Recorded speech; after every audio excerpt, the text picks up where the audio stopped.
Assalamualaikum warahmatullahi wabarakatuh. Yang kami hormati pimpinan sidang Profesor Asep, yang kami hormati Sekretaris Sidang Profesor Didin, promotor Profesor Dr. D. Hidayat, Profesor Dr. Arma Arif MA, penguji Profesor Dr. Aziz Farroji, Profesor Dr. Dirosada MA, Dr. Muhib Abdul Wahab MA. Pada kesempatan ini saya akan menyampaikan disertasi saya yang berjudul Kurikulum KKNI Pendidikan Bahasa Arab di UIN Syarif Hidayatullah Jakarta dan UIN Maulana Malik Ibrahim Malang.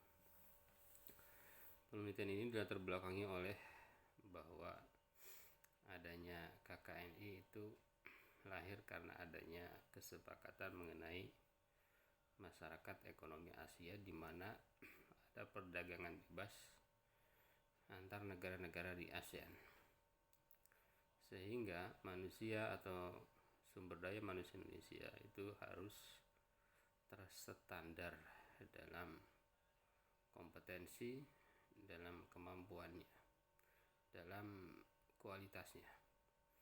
Oleh karenanya perlu adanya KKNI, yaitu Kerangka Kualifikasi Nasional Indonesia.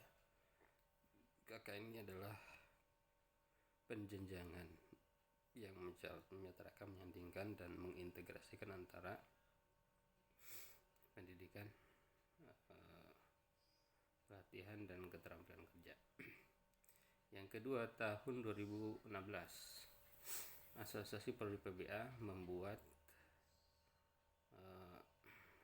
semacam tausiat rekomendasi dalam sebuah seminar internasional di UIN Sumatera Barat, Pontianak, IAIN Pontianak, dan merekomendasikan bahwa kurikulum PBA ini masih belum terstandar. Artinya perlu adanya upaya standarisasi kurikulum. Gitu. Dari latar belakang itu, maka peneliti mengidentifikasi berbagai masalah-masalah dalam penelitian ini. Jadi yang pertama, bahwa KKNI itu lahir karena adanya MEA. Perpres KKNI itu merupakan turunan dari Peraturan Pemerintah Nomor 31 2006 tentang Sistem Pelatihan Kerja. Peraturan pemerintah itu merupakan turunan dari Undang-Undang Nomor 13 Tahun 2003 tentang Ketenagakerjaan, dan undang-undang itu adalah turunan dari Pasal 4 Ayat 1 Undang-Undang Dasar 1945. Kedua, KKNI merupakan kurikulum berbasis learning outcome (LO). Maka dalam KKNI ini nanti ada ciri khas, ada CPR, capaian pembelajaran, capaian pembelajaran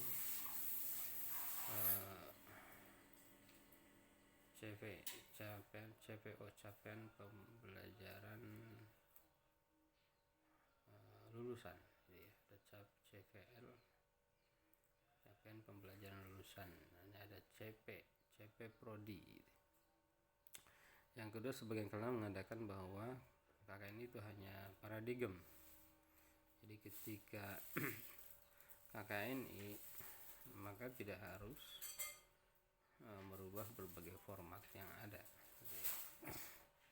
Ini ada yang pemahamannya begitu. Ada juga pemahaman yang mengatakan bahwa KKNI itu hadir tidak pas dengan PBA, karena PBA itu tidak selalu tentang dunia kerja. Di UIN banyak prodi-prodi yang tidak melulu berbicara tentang kerja, sementara KKNI itu kerja.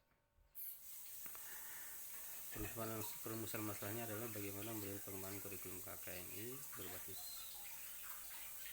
berbasis KKNI PBA di UIN Jakarta dan di Malang. Pertanyaan penelitiannya adalah bagaimana paradigma kurikulum PBA berbasis KKNI, bagaimana pengembangan perencanaan kurikulum berbasis KKNI PBA, bagaimana pelaksanaan serta faktor apa saja yang menjadi penentu efektivitas dan kendala dalam pengimplementasian kurikulum KKN di PBA.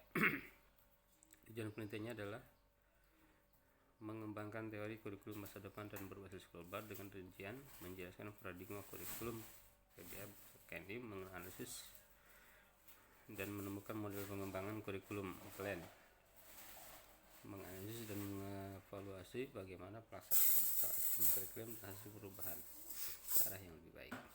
Penelitian terdahulu, banyak penelitian KKN, bahkan setiap prodi, setiap bidang ada penelitian KKN-nya. Tapi penelitian KKN bahasa Arab belum banyak. Ada yang sudah meneliti KKN di 5 PBA, tapi itu masih sangat masih umum, jadi hanya meneliti KKNI prodi bagaimana pengembangannya, belum meneliti sampai kepada model-model RPS yang dikembangkan, dan juga belum sampai kepada bagaimana pelaksanaan di lapangan. Kajian pusaka adalah sejarah kurikulum, paradigma kurikulum KKNI, komponen kurikulum KKNI, pengembangan RPS dan proses pembelajaran, serta evaluasi kritis KKNI PBA. Metode penelitian dalam disertasi ini menggunakan pendekatan pendidikan dan pembelajaran. Kemudian jenis penelitiannya kualitatif dengan model penelitian evaluasi yang dipadu dengan pengembangan R&D model 4D, tetapi tidak sampai kepada R&D, tapi tidak sampai kepada developing dalam arti menggunakan uji lapangan. Temuan utama penelitian ini adalah bahwa pengembangan kurikulum PBUIN Jakarta dan Malang sudah mengikuti tuntutan KKN berdasarkan perkembangan peraturan yang ada. Mulai dari, namun demikian pengembangan itu disesuaikan dengan karakter kampus masing-masing, terus mengalami perubahan karena peraturan-peraturan terus mengalami mengalami perubahan. Misalnya Permendikbud berubah-ubah, maka kurikulum di kedua PBA pun ini mengalami perubahan-perubahan ya. Begitu juga dengan kesepakatan asosiasi prodi yang baru dimaksimalkan tahun 2019 2016 Berundap 2019 baru dimaksimalkan. Pedoman pengembangan kurikulum yang dikembangkan oleh Kemendikbud dan Kemenag juga baru 2018 ada SKL dari Kemenag 2018. Maka pengembangan kurikulum pun terus dilakukan sesuai dengan pembahasan. Yang terbaru adalah ada Permendikbud nomor 3 tahun 2020 tentang kampus merdeka. Ya. PBA UIN Jakarta mengembangkan kurikulum yang bukan hanya berbasis ini, tapi sudah berbasis internasional. Begitu juga UIN Malang. Tapi saya bisa garis bawahi bahwa UIN Jakarta ini adalah PBA internasional original. Kalau UIN Malang itu internasional, rasa sastranya masih tinggi, karena memang sebelumnya UIN Malang ini, PBA UIN Malang ini pernah berada di bawah naungan Fakultas Adat. Makanya rasa-rasa sastra masih tinggi. Misalnya ada mata kuliah yang sangat fenomenal dan andalan yang disebut dengan Masrohiyah, dan di setiap akhir tahun mereka mengadakan pertunjukan semacam maharajan. Nah, temuan-temuan rinciannya yang pertama adalah paradigma kurikulum KKN ini dikembangkan sesuai dengan tuntutan global, sesuai dengan tuntutan masa depan, sesuai dengan kebutuhan, sesuai dengan basis kurikulum yang terstandar. Temuan kedua, UIN Jakarta dan UIN Malang telah mengembangkan kurikulum plan, yaitu baik kurikulum PBA maupun RPS sesuai dengan tuntutan, sesuai dengan yang seharusnya kurikulum PBA makronya meliputi capaian pembelajaran, pemetaan bahan kajian, struktur mata kuliah, SKS,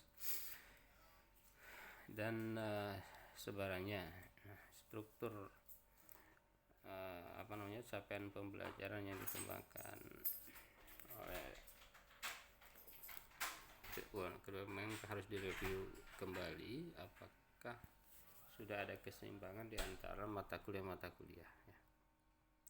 Pemetaan bahan kajian, struktur mata kuliah juga ada kecenderungan mata kuliahnya 2 SKS dan menggunakan model berseri.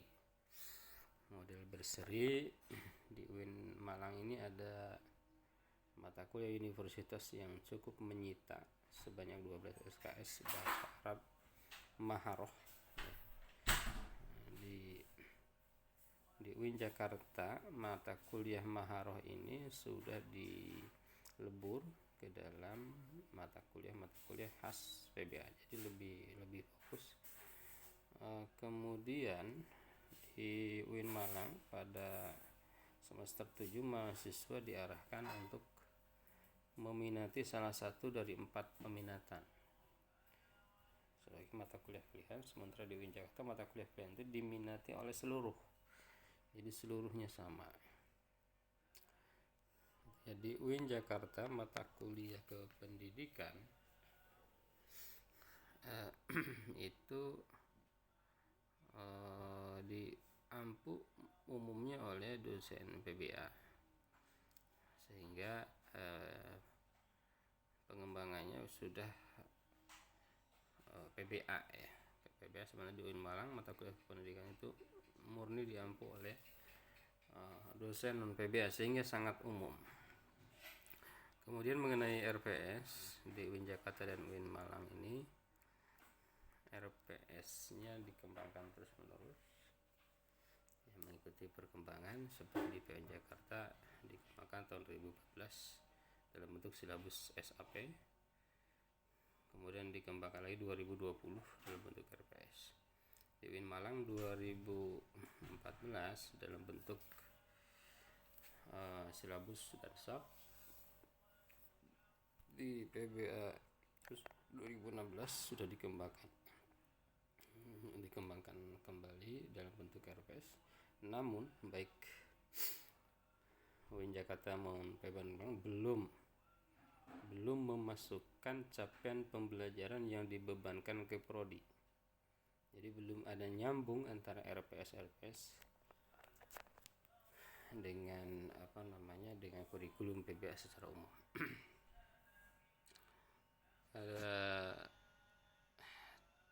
RPS kemahiran dan komponen bahasa Arab serta kependidikan umumnya tujuan materi pembelajarannya itu belum berbasis penelitian terkini, umumnya masih klasik, terutama di nahwu sorof yang dibahas misalnya belum menggunakan hasil temuan-temuan terbaru. Memang ini memang mungkin masih menjadi renungan ya, penemuan terbaru ini, atau belum maksimal tersebar luas atau belum maksimal populer. Metode penelitian yang digunakan di dalam RPS umumnya sama dengan RPS sebelumnya, jadi copy paste ya, sama, dan belum terperinci dalam RPS-nya ya. Terus tugas juga umumnya belum ada pemberian tugas di dalam RPS yang dikembangkan ya. Jadi ini yang agak dilupakan, dan penilaian pun masih misalnya hanya bobotnya saja, belum lengkap di situ poin-poinnya apa, kisi-kisinya apa, dan lain sebagainya, itu umumnya belum dicantumkan di dalam RPS.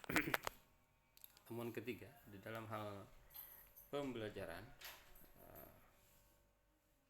UIN Malang ini memang karena ada kelas ICP, kelas internasional, maka ada satu kelas yang pembelajarannya full menggunakan bahasa Arab. Nah, RPS dan kurikulum PBA ini umumnya berbahasa Indonesia, belum menggunakan bahasa Arab.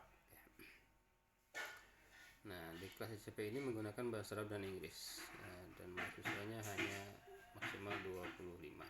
Sementara di UIN Jakarta di PBA tidak ada kelas internasional. Namun pembelajaran di kedua PBA menurut yang hemat penulis ini sudah sesuai dengan interaktif, scientific literacy, kontekstual, efektif, tematik, 4C HOTS, berpusat pada mahasiswa, kolaboratif, moderasi Islam, dan menerapkan ICT. Pendidikan juga sudah edukatif, otentik, objektif, akuntabel, transparan. Hasil belajar secara keseluruhan baik kualitatif maupun kuantitatif sudah menunjukkan perbaikan yang signifikan. Saya melihat bahwa antara dokumen dengan pelaksanaan lebih maksimal di pelaksanaan dibanding dengan dokumen yang dikembangkan di kedua PBA ini.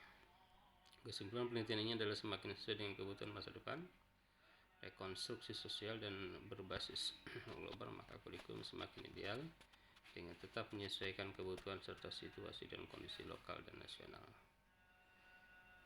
Penelitian ini sesuai dengan penelitian yang Fred Linda P. Kurikulum yang baik adalah yang menciptakan manusia siap untuk sekarang dan masa yang akan datang. Juga kesimpulan dari Ivor F. Goodson bahwa kurikulum harus dialihkan dari perspektif menjadi deskriptif menjadi rekonstruksi sosial dalam deskripsi proses dan pelaksanaan.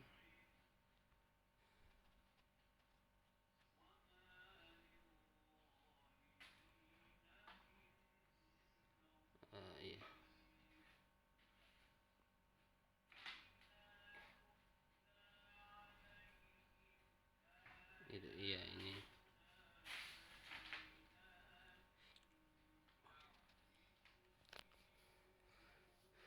saran-sarannya adalah dosen harus diberikan workshop, kurikulum hendaknya bisa diakses dengan mudah baik online maupun offline. Mahasiswa hendaknya diberi edaran dan atau panduan mengenai kurikulum di PBA. Aplikasi untuk pembelajaran di PBA beraksesibilitas perlu dikembangkan lagi. Perlu penguatan jaringan internet di PBA, perlu adaptasi dengan teknologi. Itulah yang bisa disampaikan. Terima kasih. Assalamualaikum warahmatullahi wabarakatuh.